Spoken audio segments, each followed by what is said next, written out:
At LV, our home insurance comes from the heart. It's not just about giving you a personal claims handler to take care of you all the way. It's about looking after you in other ways too. Like when you go direct to us, buy online and get a massive 25% discount.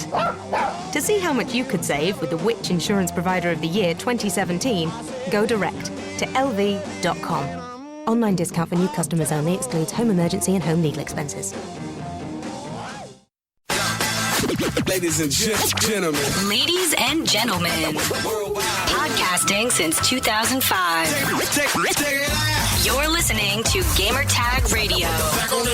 With your host, podcaster Hall of Famer Danny Pena, the always opinionated Paris Lilly, and from outside of the norm, Peter Toledo.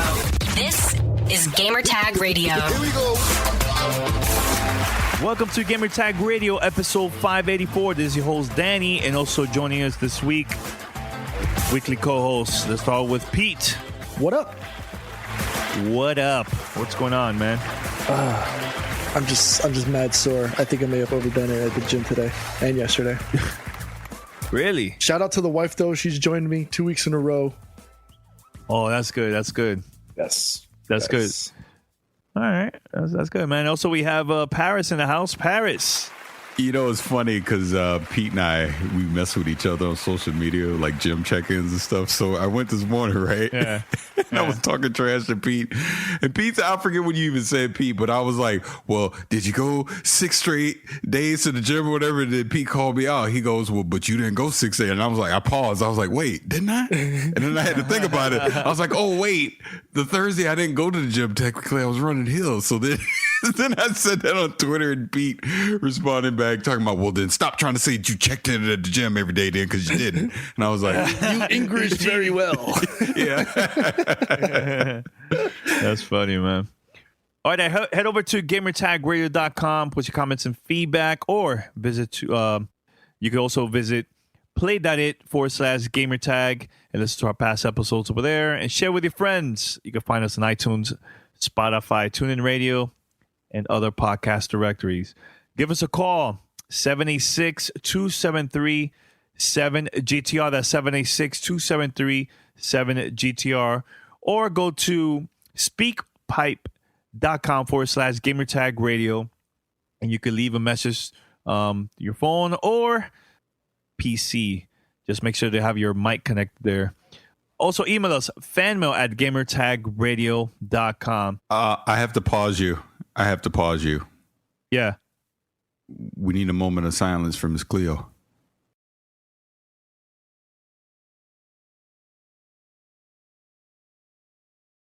We just found out earlier today that Miss Cleo passed away. Actually, here in South Florida. Mm-hmm. So, yeah, man, sad story, man. So, yeah.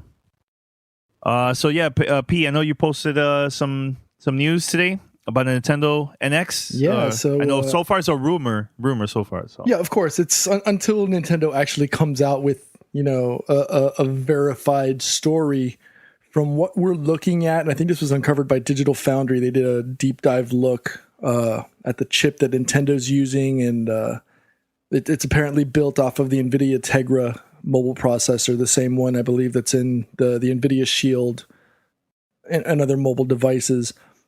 Mm-hmm. So it looks like it's going to be a base unit or a dock type station that's going to connect what will be the brain or the NX itself. So that base unit or dock station, whatever it is, if this is what is going to actually happen, that will connect to your TV, and you'll literally, it's like docking your iPad or something, or like what you would use to dock your laptop in your office, and you would just drop the NX onto there and play with the two sides of the NX, which break off of the main unit and turn into your controllers. Now, if you wanted to go mobile, you would take those controller pieces and reconnect them to the NX, disconnect it from your dock, and walk around and play. So, an interesting choice of portable console controller usage by Nintendo if this does end up being true. The other purported rumor is the use of cartridges going back to the days of old. Hopefully you don't have to blow on them this time. After the contacts get worn out, but considering we're in the digital age these days, right, where everybody's supporting the downloading and not having to worry about losing cartridges or CDs or DVDs. The fact that Nintendo went back and said, we're going to go back to game cartridges as its physical media for games was very, very interesting. I don't know.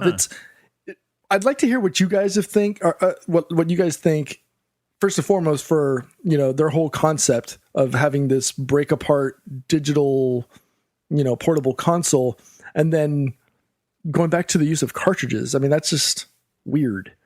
Well, now, here's my thing that I would like to ask you guys. Isn't it a good thing that at least they're trying something new? Because the thing that we hear from a lot of gamers is there's no innovation. It's always the same thing. The only thing that we probably see with different companies is just graphics that has just been, much better than before. But the thing that I like about Nintendo is they're thinking outside of the box. Sometimes it's a success. Sometimes it's a failure. So I think this is a cool move. Very interesting. I'm not hyped yet because I would like to know more about the system, but I'm liking it so far. I think this is not a bad idea. Well, it's ironic on the day of the death of Miss Cleo. I freaking called this months ago. If you remember, I was saying it's the exact scenario. Can't remember if I said the cartridge portion or not, but like you said, Danny, it makes sense for Nintendo to do this. What can they do that makes them stand out from the rest, from Sony and Microsoft, right? Nintendo's always going to do Nintendo. They're not going to worry about what their competition is doing because they basically just compete against themselves. And by them being able to blend the mobile market along with the home console market into one device is smart. Now, we obviously need to see how this plays out. The Tegra chip is an interesting way to go it, but like Pete has an NVIDIA Shield. I have an NVIDIA Shield that has a Tegra chip in it. You can play things like Portal on it right now. You can play Half-Life 2 on it. I mean, it is capable of doing modern day graphics. So I'm assuming it's going to be something even beefier than what's currently in the NVIDIA Shield. So the fact that they're not in an arms race for power with Microsoft and Sony, as long as they can still present their unique type of games and gameplay in a device that you can play at home or take with you anywhere, sign me up. I'm all for it. I mean, a lot of it's going to come down to price, obviously. A lot of it's going to come down to how truly portable is this device going to be.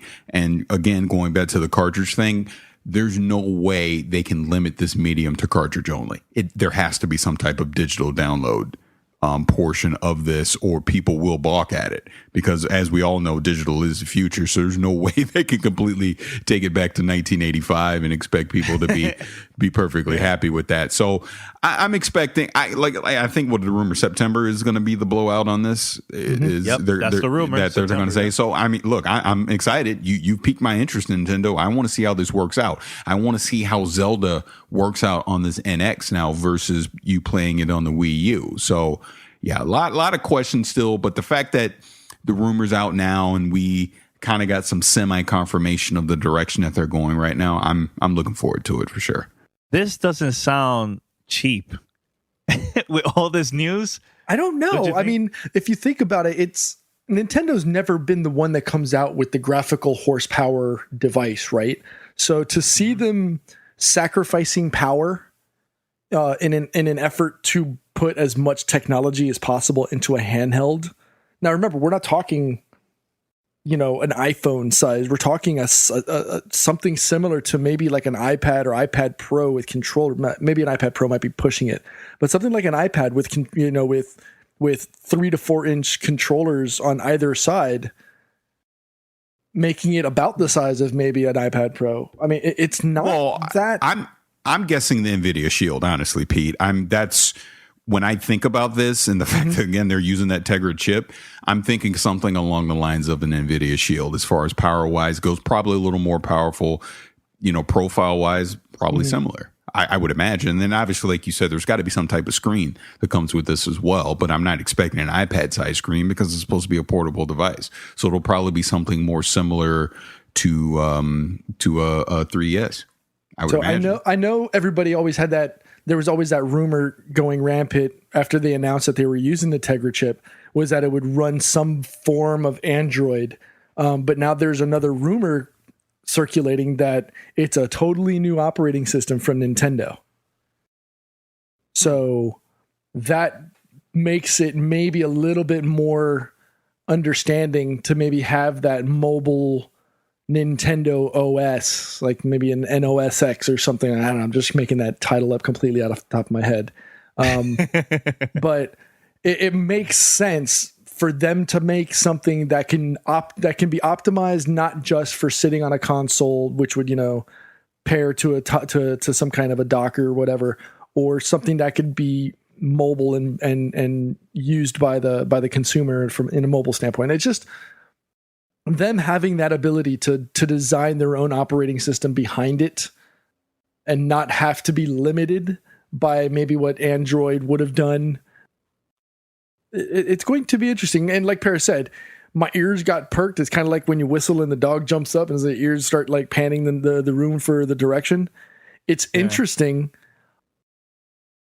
I just don't, I don't know. I'm cautious. I'm cautiously like intrigued. Now, here's my questions about the device. Battery, how is it? Is it going to be better than what we had with the 3DS? Another thing too, can I also add my own SD card just in case they do add digital games in there, similar to the 3DS? The only thing is, I have the new 3DS, and it's a penny to take that out, to open, and to add my own SD card there to the device. And to think, so I hope it's a lot easier this time to upgrade it. That I know that's the only issue that I'm having so far is just those two, especially like battery and for me to add SD cards in there. Remember, you have to also support cartridges. Now that's a slot that you're gonna have to plug these things in. So a little bit more information on the Tegra chip that's going to be used. It's an 8-core that can support up to 4K 60 frames per second for media, not for games. But Pete, I told you this earlier today. I know. And you don't listen to me. I told you. Okay. But it will support up to 4K and 60 hertz. So I don't know. Should be interesting to see. They haven't talked about how much RAM the unit itself is going to be. But from a technological standpoint, most devices that get shipped with a Tegra X1 chip come with about 3 gigs of mobile DDR3. So see, the thing is that the reason I see Nintendo making this move is, what is the one thing that they're always been successful is always been the portable side. So why not kind of make this as a portable, but it's also a home console too. And I think it will be great for parents if they have like the right games for kids, which they will, of course. Get this device, if have it for the right price, buy for their kids, and from there, hey, they could take it out and play, let's say, Pokemon or Mario or Animal Crossing. Like I can see that happening, man. Instead of buying a 3DS. Paris, your kids have a 3DS or no? Yeah, or just a Wii U? They have 3DS. They don't play it anymore though. They don't? No, they don't. Ironic. Son's moved on to greatness. yeah. They play on the Wii U. I play on the Wii U. We play Wii U stuff, but as far as portable, you know what it is? Because they all have iPads and iPhones and stuff. They play Pokemon Go and things like that. They're not playing 3DS games anymore, which I think Nintendo is kind of seeing the future of that, and that's why they're going this direction to have a quote unquote hybrid device that can do both. Because I think, go ahead. No, I wouldn't be surprised that they maybe downclock the chip for like lower performance when you go mobile, but when you drop it on the dock or whatever it's going to be, it unlocks all of it, right? That's more, to just for like a longer battery life and efficiency. Yeah, agreed. Yeah, that makes total sense because you're going to be on a smaller screen. You're not going to be at probably have to be at 1080p or whatever, spec that they're going to lock the games at. So you can down res it resolution wise. And yeah, you want to save battery. So it makes sense. I mean, again, I want to see what they show in September, because this could either be amazing or a complete disaster. I don't think there's any in between. It's either amazing or terrible. Now, let me ask you this to you guys. No, let's say this is for real. This is legit. It's going to happen. Do you see yourself buying this? And my other question is, can you predict the price? Go for it. I would say price has a lot to do with if I would get it day one.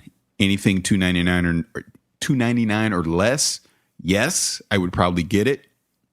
Anything over that, it's going to need to blow me away.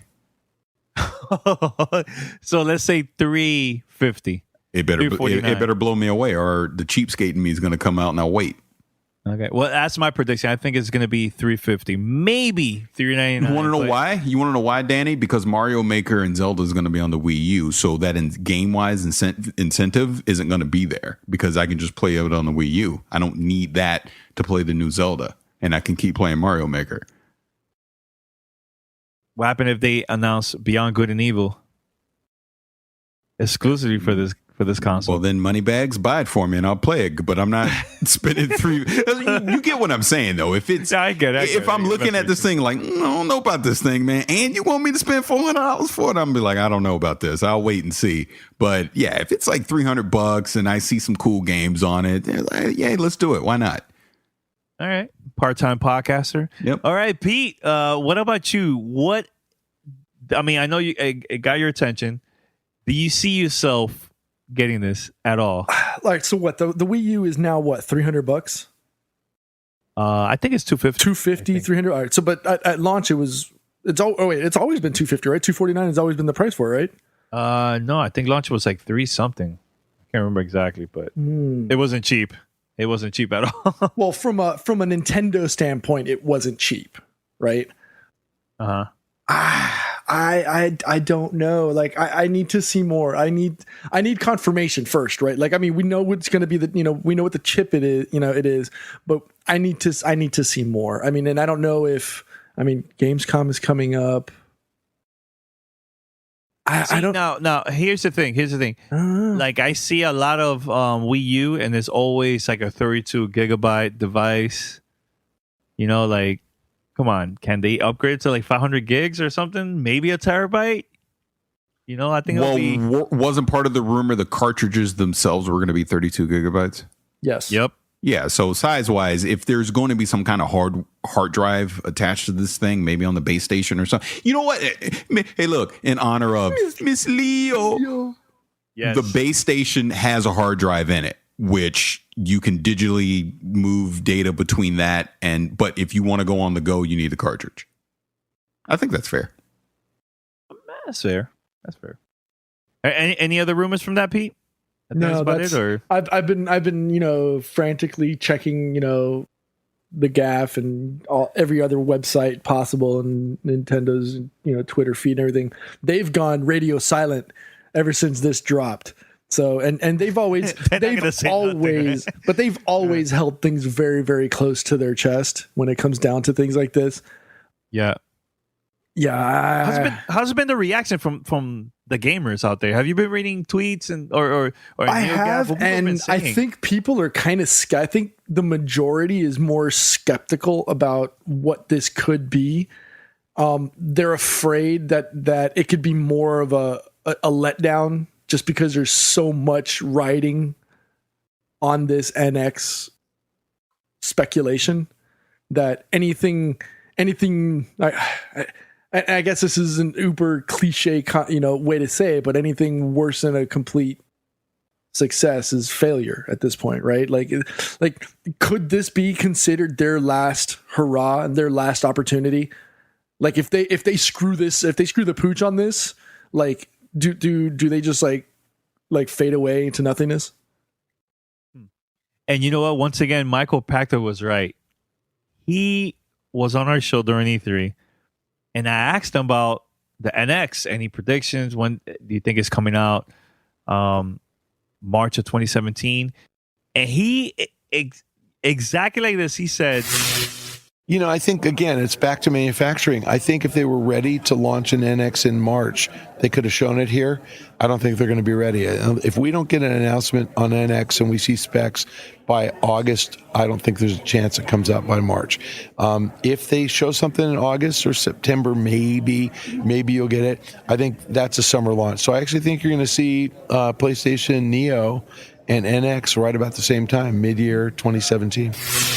it's interesting, man. I don't know. This got my attention, but I need to see more. I'm not disappointed. I'm not hype. I'm just like curious about the whole thing. So. All right, Paris, what is we have a sponsor for this week, right? Yes. We have our sponsor, GameFly. Are you ready to save money and play more games? Then let me introduce you to our sponsor, GameFly. GameFly is the best way to buy and rent all your favorite games. Just go to gamefly.com, pick your favorite games, and have them mailed directly to your door. GameFly is the leading video game rental service with over 9,000, Miss Cleo, over 9,000 titles to choose from. Let you try your favorite games and movies before you buy. Keep the games as long as you want. You'll never have to worry about late fees, and you can cancel at any time. And they now offer movie rentals too. So go to gamefly.com/gamertag and start your free premium 30-day trial today. That premium trial allows you to check out 2 games or movies at a time, and you can only get this offer by going to gamefly.com/gamertag. So sign up now, start playing all your favorite games absolutely free for 30 days at gamefly.com/gamertag. So very quick, before we go with the whole fan mail stuff, man, there's been not an announcement, but there's been like links of this Sega Genesis console, like a mini console. They're trying to compete with the Nintendo Classic Mini that is coming out very, very soon to celebrate the Sonic 25th anniversary. Now, here's the thing. That version has been out for a very, very long time, and I've read like really bad reviews about this device. But I think they're going to make a couple of changes for this one, or they just probably added the Sonic 25th anniversary logo there in the box. But it has 80 Sega Genesis games, and if you have the cartridges, you could also add them there and play. And it brings with 2 controllers. Now, Paris, I showed this to you. You said that you rather get the Nintendo Classic Mini, which I totally agree with you, but I just want to know why you said that. Why you got to put our private conversations out on blast like that? You can give me no because warning. It's true. You're not. It's not. You said you rather get Nintendo than the Sega Genesis. I mean, I'm disappointed because they don't have the Streets of Rage games there. Part 1 and 2 are like my favorite Sega Genesis games. They don't have that at all. So I'm like, really? You're not adding that in there? Huh? My thing is simple. Like I said in the chat, is there weren't enough memorable Sega games that for me to get excited about this. So throwing 80 of them at me does nothing for me. There just weren't enough of those games that I was like, man, I really wish I could go back and play X Sega game. You know what I mean? If this was Dreamcast, there'd probably be a few in there I'd want to play. But going back to the Sega Master System and Genesis days, I mean, yeah, I'm so burnt out on Sonic. I have no desire to go back and play that. I mean, but those Nintendo games, there's that nostalgia that's attached to those. There's some like real memories that takes me back to 1988 or wherever, which, by the way, I got to jump in with an email. I know we're going to do this later, but I got to jump in with one right now. This one's from Keith Norris, and he emailed us, and he's from Arkansas, and he says this: Paris, my man. Super Mario World is way, got all these Y's, way better than Super Mario Brothers 3. It had longer levels, alternate stages, hidden blocks, and freaking Yoshi. And oh, you could save LOL. Super Mario World is where it is at. Look, Keith, hey, I'm going to tell you right now, your email, your little profile picture came up, you're trying to be on Swole Patrol, I'll arm wrestle you over this. Because I'm going to tell you right now, Super Mario Brothers 3 is the GOAT when it comes to platforming games. This is comparing apples to oranges in my opinion. I love Super Mario World. It's a great game. But they're just, dude, come on. When you go on the ships and just how hard it would get towards the end, with like, especially when we went to like Bowser's World, what was that, World 8 or whatever? Come on. Yeah, that was really tough. That was a really tough. Come on. I will debate this with you all day. There's nothing you can tell me about Super Mario World that would change my mind. And I love the game. I mean, look, 16-bit graphics and Yoshi and all that. I get it. But man, look, they had the Kanuki suit. How do you say it? Or Mario 3. I don't even know how you say it. You talk about wasn't the raccoon? Not the raccoon, but remember there was like the other suit that looked like a raccoon. It was like a full suit. It was like a Kanuki suit or something. I can't remember. Look, that was 30 years ago. I can't remember exactly. Anyways, I'm not backing down from that, Keith. So thank you for the email, but you're wrong. How about that? I don't care if you're at school. I'll out deadlift you, out squat you any day. How about that? The Tanuki suit, not with a K. It was a Tanuki suit with a T. There you go. Tanuki. Okay. Well, you were close, Paris. You were close. Hey, he's just all right. He's just a guy from St. Petersburg, Florida. So. That's right. I'm from St. Petersburg, Florida, man. I don't know about all this stuff. And on that note, it's time for fan mail. Fan mail at gamertagradio.com. Very old. All right. We have voicemails and emails. But man, there was a lot of PC questions for you guys, man. The listeners are pumped for PC gaming, man. That's good. That's good for you. You need to play that one where he listed his specs and was talking about gears and all that. Play that one. Yes. All right, let's play that right now. How you doing, Godfrey? How you doing, Paris? Colin, I've got a question for you guys. I just finished building my PC. I wanted to ask you guys, what do you think about what I bought? A Gigabyte Gaming 3 motherboard in Vega for the win, GTX 1080. I bought 2 Intel 540 SSDs. I got 1 mechanical hard drive, 1 terabyte, water-cooled H100i version 2, Corsair 600C case. And I'm missing a keyboard, and I need a mouse. So my question to you guys is, by the way, my name is DeAndre. I called in before, but the question I need answered is, I need a keyboard, and I need a mouse. I don't know whether do I need to use a mouse? Do I need to use a keyboard? Can I use the Xbox One controller with the wireless adapter? I need some help on this, guys, because this is my first PC build. I don't really know what I need besides the keyboard and mouse, and or should I use the Xbox One controller? Also, I want to know what you guys think about. I want to know what you guys know about. Do y'all guys know anything about it? If you buy the Gears of War version for the Xbox One, did you get a copy of that free for the PC, or is that something that you have to buy separate? And if I buy the one on the Xbox One, will I be able to play with my son, being that he has the Xbox One and I have the PC? So just to recap, I need to know about the keyboard, the mouse, or should I use the Xbox One controller? And if I buy Gears of War 4, do I get both versions? I'm not too clear on what Xbox was saying about if you buy the Xbox One version, you get the PC version free. I need y'all guys to clear that up for me. Keep up the good work, man. The show is great. I listen to it on the way to work in the morning. It's something that keeps me going every day, man. Just keep up the good work, man. Let me know what y'all think. Thank you. I mean, go for it, guys. Hey, before we even get into that, no love for Pete. You're gonna have this big long 3-minute conversation about PC stuff, and you include Danny, but not me. Hey, he knows, bro. He knows that you're on that emerald juice. He knows that. He knows that hey, he knows I put my money where my mouth is. I ain't even got no Xbox. That's what he asked me. I don't know. You should have said Pete too.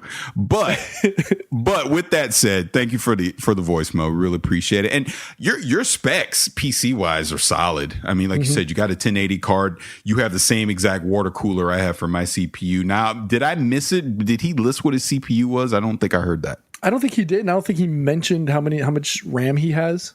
Yeah, he didn't say it, but regardless, it sounds like he's he knows semi what he's doing enough to get a solid rig together. So I think he's fine. But he mentioned like keyboard, for example, and shameless plug because we did review it and they provided it to me. But Logitech, I use the Logitech G910 as my daily driver. It's a mechanical keyboard. It's built for gaming. It's great. They also have an 810 and a 410 that you could check out. I know Corsair makes some great mechanical keyboards as well.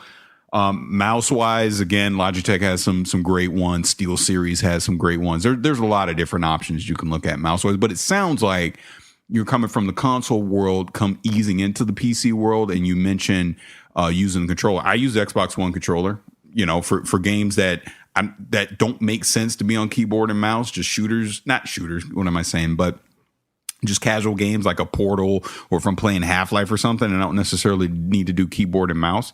Yeah, I just use a controller. It's no big deal. Witcher 3, I play with my controller. I don't use keyboard and mouse for that. But if you get into something like Civ, or if you're trying to get into competitive shooters on the PC, you're going to want to use a keyboard and mouse to that to be able to compete. But as far as your Xbox One controller goes, you'll be fine with that. The newer controllers that are about to come out have the Bluetooth built in, so you won't even need the wireless USB dongle for that. And then he was also asking about Gears of War. I think, just to avoid confusion on that, if you get the digital version of Gears of War 4, doesn't matter if it's Xbox One or a PC, you can play it on either one, because it'll be available to download on the Xbox One or to be able to download on the Windows 10 store. So if you get the digital version, you're fine, which also getting one copy. Now that's a good question, because I want to say, if you get one copy, if your son is on his Xbox One, you can be on your Windows 10 PC and play against each other. I don't think you need two copies to do that. Are you sure about that? That's what I'm saying. I might be wrong. I think we need to get Aaron on the show to I might be wrong, but think about it. Think about it, though. If it works the same way that it works currently, if I have a digital copy of the game and my quote unquote home gamer tag is on one system, it's the family sharing thing. If I have another Xbox in my house, right, and I sign into that one as well as and have my gamer tag on it, but then my son signs in with his gamer tag, we can share those digital copies of the game. I think you should ask. No, Aaron. we should. But I'm assuming this works the same way digital games work on Xbox One right now. He may not have to buy it, but that is a good question. We definitely should get clarification on that, especially with this new Xbox Anywhere initiative. But I want to say at E3, I asked Aaron that, and he confirmed that I could do that. Like my son. No, I'm gonna go out on a limb and say that is the case, because I remember talking about, me and my son could play games together. And that was, remember when Rob Esco kept trying to tempt me with the damn Xbox One S? That was part of the sales pitch, that, you could get the Xbox One S for your son. He can play on the Xbox and you can be on your PC and you guys can play against each other or play together. So I'm pretty sure one digital copy, as long as you have the same gamer tag, the gold account and all that stuff, you can do that. I want to say you can. I could be wrong, and I could be an idiot. Right. So who knows? So next question. Well, this one, I think P should answer this one. Well, before we go over there, because like you Paris answered his whole thing about the keyboards and mouse and stuff like that. Just on a side note, just to give them more options, I have an all Razer setup. I use a desktop or Chroma keyboard with a Mamba Tournament Edition mouse. But again, that depends on whether you like mechanical versus chiclet. I prefer chiclet style keyboards. If you like the mechanical, they also have the Black Widow Ultimate, which is a really, really good. That's their top of the line. So you can always check their stuff out as well. Welcome to Play It, a new podcast network featuring radio and TV personalities talking business, sports, tech, entertainment, and more. Play it at play.it. Back on the scene. This is Gamertag Radio. Voicemail at 786-2737-GTR. All right, so this is another question. This is from a caller all the way from Canada. Hey, Gamertag Radio. My name is Tondi, and I'm from Toronto, Canada. And my question is, how should I go about building my own 4K gaming PC?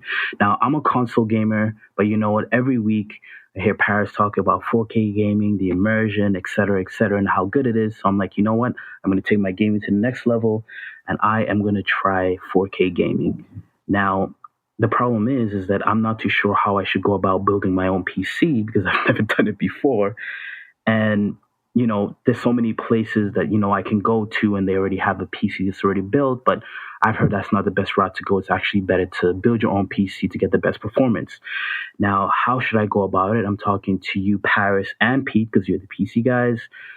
Danny, not so much. He's the console guy. So how should I go about it? What should I get? What GPU should I get? What CPU should I get? And how should I go about building this PC? Love to hear from you guys soon. Thanks a lot for all the hard work that you guys do. Thank you for all of the entertainment that you give us from week to week. And keep up the good work, and God bless. Thank you. Bye. So his question about how to build a 4K gaming PC. P, you want to answer that? Well, that pretty much, if you're in the 6, just call up DeAndre because apparently he's got a 4K gaming PC going on right now at home. So yeah, if you just want to rewind back about 5 or 6 minutes and go back to what DeAndre is saying, pretty much anything from the 1080. Actually, well, if you want to go bare minimum, I would say 1080 now. And also, I don't know what kind of budget you're looking at. If you want to go with maybe something higher up on the tax bracket, you may want to check out either was it a PC Part Builder or logicalincrements.com. Logicalincrements.com is a site that uses it's kind of like a pre-build that you could use as an example based on what your budget is. So if you want to say that I've got let's say $1,000 as my budget for a gaming PC, it'll give you a walkthrough of what you should buy from graphics, CPU, and coolers and motherboards, etc. Considering you want to go into the 4K gaming space, I would put your budget upwards of around maybe $1,500 to $1,600 just to make sure that you get a 1080. In my personal opinion, I some people have the desire, the preference towards AMD, which does give you a lower price point, which would give you an opportunity to maybe go into maybe like a cross firing an RX 480, 2 RX 480 cards, since they're only $200 a piece. That's something you can consider, but just remember that not all games support Crossfire and or SLI. But the options are there. Again, if budget is not a concern, then he could just go ball all out and get that new Titan X with $1,200. Titan X. So people were tweeting that at me when that got announced. Oh, Paris, what you gonna do? What you gonna do? And I respond back to him. I was like, good Lord, that's a lot of money. I'm not getting that. That's crazy. How much? How much was it? $1,200. Wow. Look, the 1080 was $700, and I'm like, good Lord, that's a lot of money. I can't even believe we got those, but whatever. No, you're right, Pete. At a minimum, he needs to get a 1080, or he needs to look at those 480s and Crossfire to realistically. And again, this all comes back to budget. It's just how much you want to spend. If you want to truly get the whole 4K 60 frames per second experience in all your games, you're going to probably need to get two 1080s or two 1070s in SLI. So you're going to be dropping coin. Or like I said, get that Titan X, which, I would never tell someone to drop that much money on that. But hey, if you're going to go two 1070s, you might as well just go Titan X. Agree. That's my point, because you're spending over $1,000 at that point, no matter what you do. You know what I mean? And then obviously CPU wise, minimum, you're going to want to look at the latest i5. Sorry, but I'm not going to recommend an AMD CPU to anybody. I just don't know enough about them. You want at least a minimum, probably 16 gigs of RAM. And you're probably go DDR4. Look at some of your various motherboard choices. I'm partial to Gigabyte. That's just me, my preference brand wise, but there's other, Asus, however you say it, they make great ones as well. Case, you just want to look for something that fits your profile. Again, that's your other question he had, and I meant to bring up. Build the PC yourself. I know he was looking at options. Maybe you can just buy one pre-built. Building your own PC is a very satisfying experience because you're going to learn. And one of the tips that I can give is watch YouTube. There's a lot of people on YouTube. Go look at Linus Tech Tips. Go to like Jay's 2 Cents. People like that. Tech Foundry. Check those guys out on YouTube. They have full guides show you how to build a PC. And then like the other suggestions you made, Pete, as far as, like PC part picker and all that, just so you can find deals online, to get all the parts and everything. So it can be a very fun, rewarding experience building your own PC. And then every time you turn that son of a gun on, you can look over it like I'm looking at mine right now and go, that's all me, bro. All me. No one helped me. I did that myself. And obviously hard drive wise, you probably want, at a minimum for your operating system, want to get an SSD drive. And then probably for storage, again, it all comes down to budget, how you want to do it. For storage, you can get a mechanical drive, like a terabyte, 2 terabytes, something like that, to store your games and all that kind of stuff. But hey, it's a lot of fun, man. It's a lot of fun getting into that PC world and being able to tinker and change things around and do all that. But, if you got any other questions, just keep hitting us up. Follow us on Twitter. You can hit us up on Twitter. We're always chit-chatting about stuff like that all the time. So I hope that answers it. All right, so we have another voicemail. This is Anton. He has a question about Samsung Curve. Which one should get, Xbox One S or the Scorpio? Hey guys, this is Anton, and I just want to say you guys are doing an awesome job with the show. Really loved your E3 coverage. It's been a while. I haven't called you guys and checked in, but I think you guys are doing an awesome job.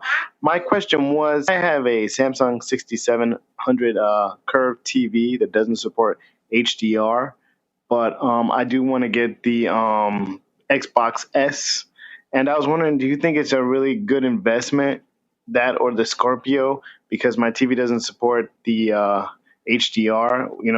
Will I see a difference as far as, like, I know the 4K and the 1080p and stuff like that, but how they're really pushing the HDR, the blacks or black. Is it something you'd recommend I get, the Xbox S or just a regular Xbox? So again, I just want your opinion. I appreciate it, guys. Thank you so much for the wonderful podcast that you guys put on every week. So this is not a 4K TV, but he's curious, should he buy a Xbox One S or a Scorpio? What are you guys' thoughts? It is a 4K TV. It just doesn't. It just doesn't have HDR. Oh, HDR. Yeah. Which I can tell you right now, I have one 4K TV that does have HDR, and I have one that does not. I mean, if you have it, great. If you don't, you're not. I mean, you're not missing out on enough that, well, I need to just throw this 4K TV in the trash and go get one with HDR. It's. I mean, yeah, your blackers are going to be black, your colors are going to pop a little more, but it's not that big of a leap. It's not like going from 1080p to 4K, for example. You know what I mean? So you're fine. I mean, when it's time to replace that TV, sure, go shop for one. And by that point, that's another thing. The HDR standard has not been set yet. So you also have to look at what type of HDR your television does to see if the Xbox One S even supports it. That's another thing. HDR, in my opinion, is a marketing tool right now. I know Netflix is going to start having some shows in HDR. Obviously, Gears of War 4 and some of these new Xbox games have been HDR. It's a marketing ploy. It's not going to change your gaming experience that much that you need to go run out and go get an HDR 4K TV. But again, this holiday, like, I'm seeing prices just falling all the time right now on 4K TV. So again, if you got the budget, I mean, in my personal opinion, this is what I'm gonna probably build a free NAS machine here later this year. I was even telling Pete, I'm gonna wait to Black Friday to get all my parts, because that's when you're gonna see the best deals on all these TVs and other types of hardware. So I'd wait until then.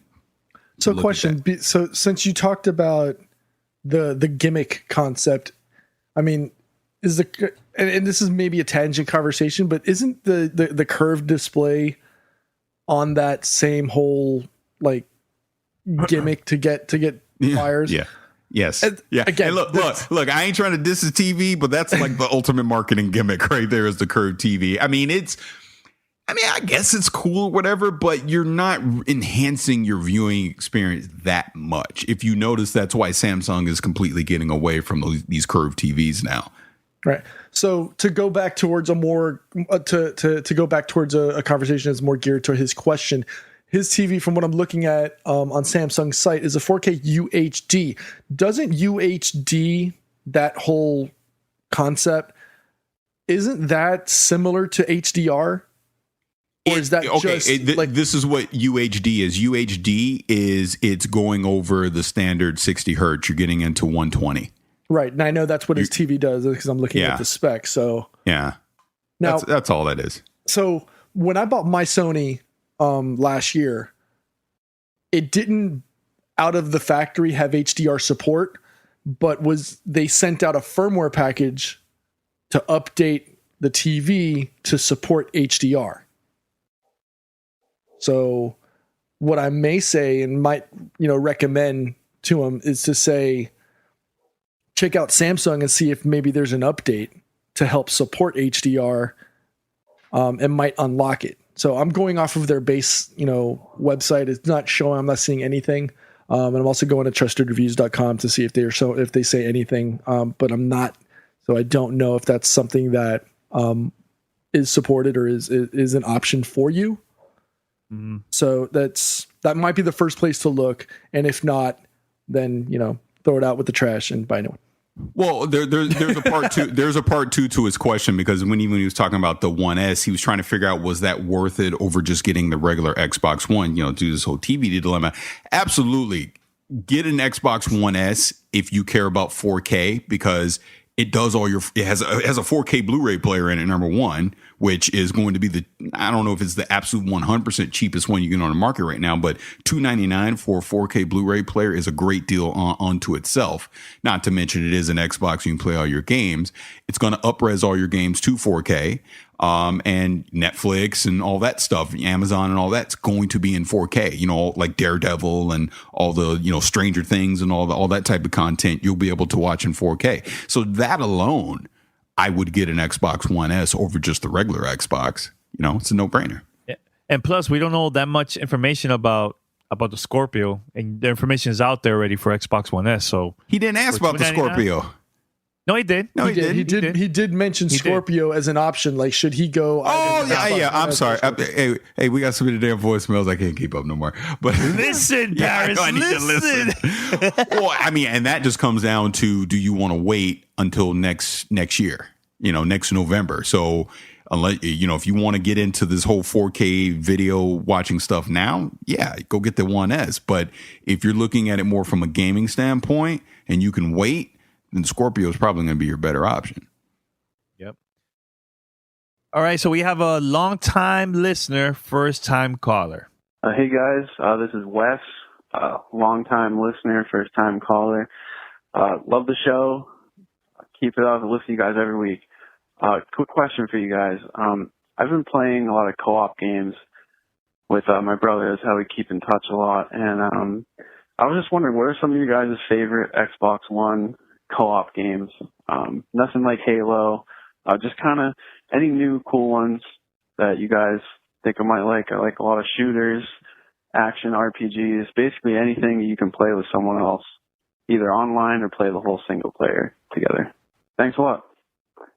Co-op games. Any favorites on Xbox One you recommend? I don't have an Xbox One, so I can't recommend anything. Paris, when you had an Xbox One, man, I know what I would recommend, but you guys. Was his question primarily on Xbox or just? Well, he said Xbox One, but he's just talking co-op. It's him and his brother plays online. Well, you know what I would recommend?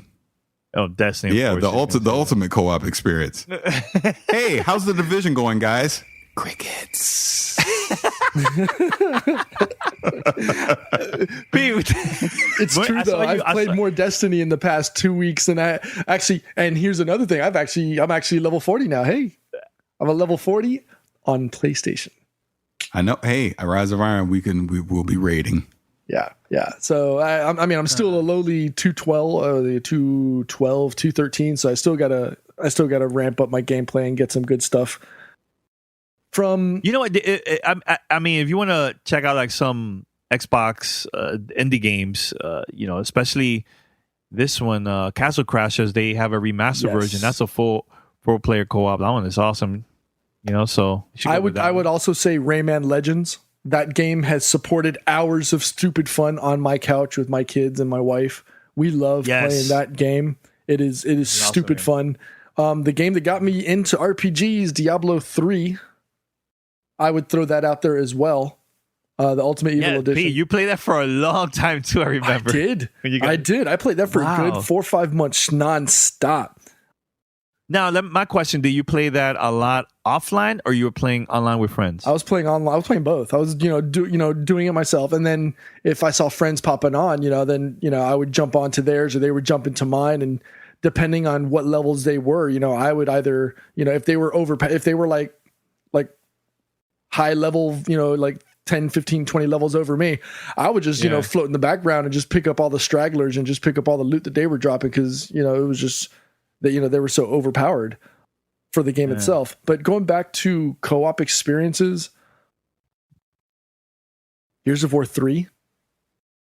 Oh yes. Just from a co-op standpoint, I know most people, when they talk about Gears, they prefer Gears of War 1. But when you're introducing 4-player co-op, granted, it was only online. So if you're asking couch-specific co-op, I don't know if I could recommend it. But yeah, 3 is awesome, man. I like online. Here's a question, because I'm not sure if it's on the backwards compatible list, but to me, this is probably the best co-op experience that he could have on his Xbox right now would be Borderlands 2. Oh yeah, hands down. Well, you could also buy the remaster version too. Oh, is there for X? There is for Xbox. Well, there you go. That'd be my and it's recommendation. Cheap now. You could get that for cheap too. Yeah. So Borderlands, hell yeah, you definitely go with that, man. So cool. Any other emails? Yeah, we got a ton of them, and I'm surprised. You know what? I'm happy.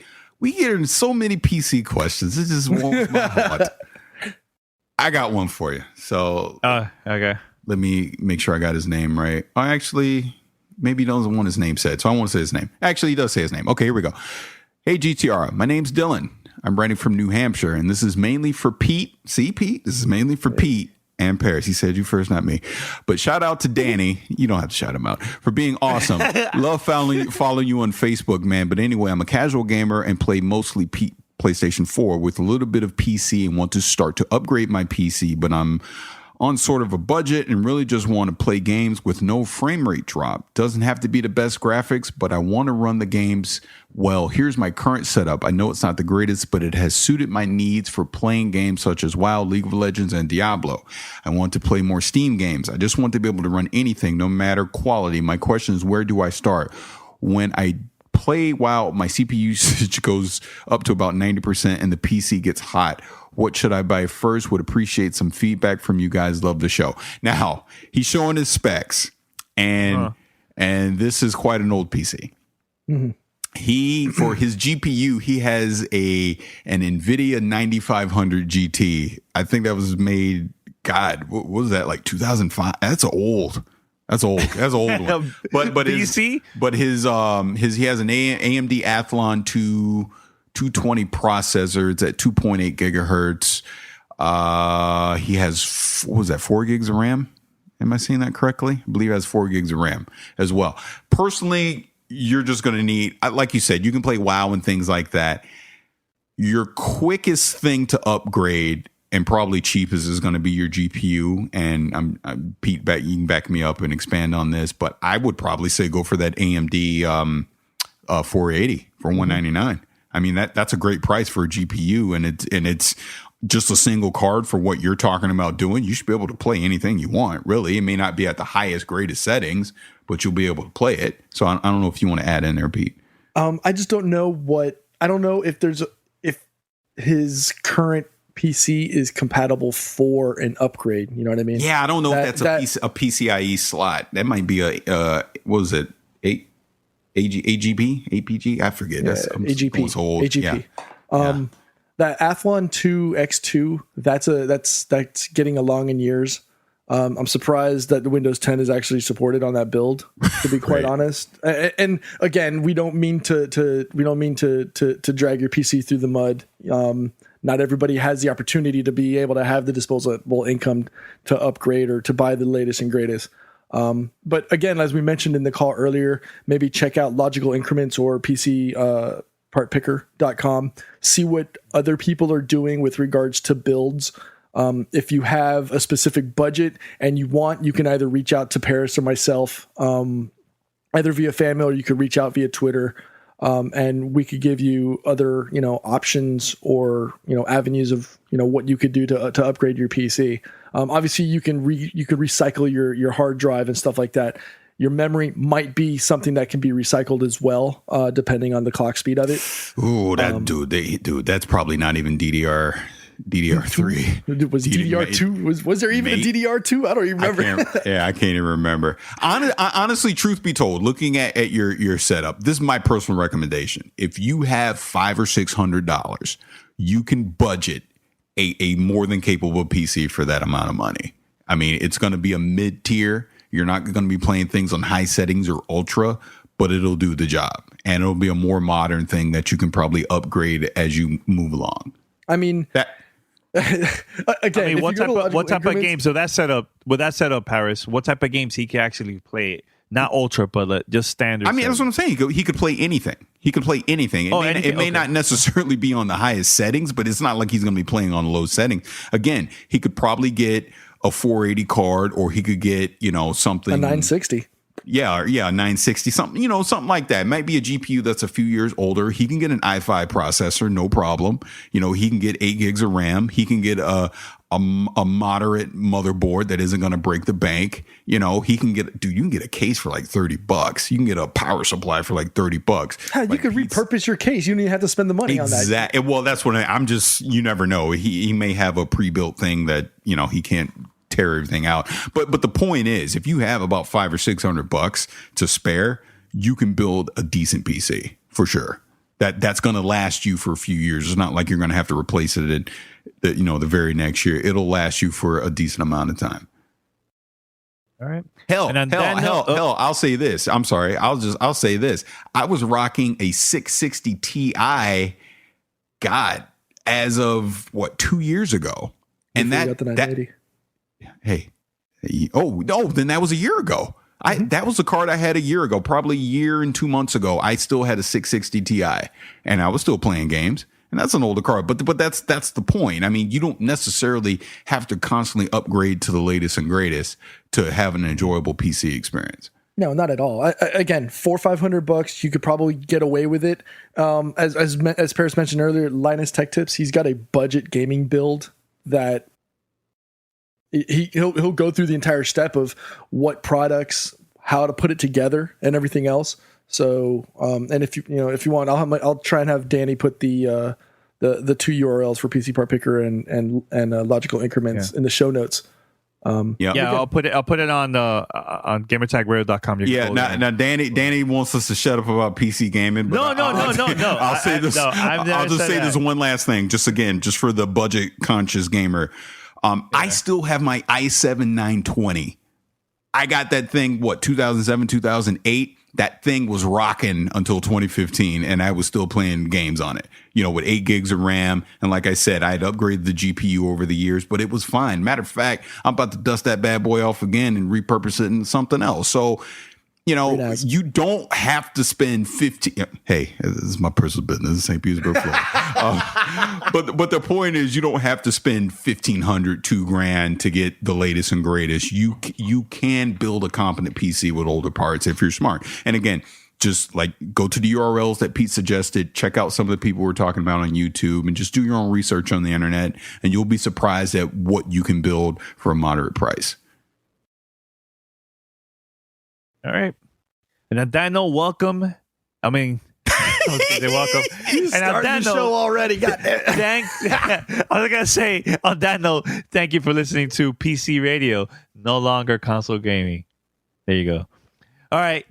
So head over to gamertagradio.com and listen to our past episodes, or visit play.it/gamertag. You can find our content over there too. And give us a call, 786-273-7GTR. That's 786-273-7GTR. Email us, fanmail@gamertagradio.com, or visit speakpipe.com/gamertagradio. You also can leave a message there. And I think that's it, man. Next time, we're probably going to read more emails. We have a lot more saved up for the next episode. And anything else, guys, before we wrap it up? That's it. All right. And we're out. Until next time. Peace. Thanks for listening to Gamertag Radio. Be sure to like us on Facebook and follow us on Twitter.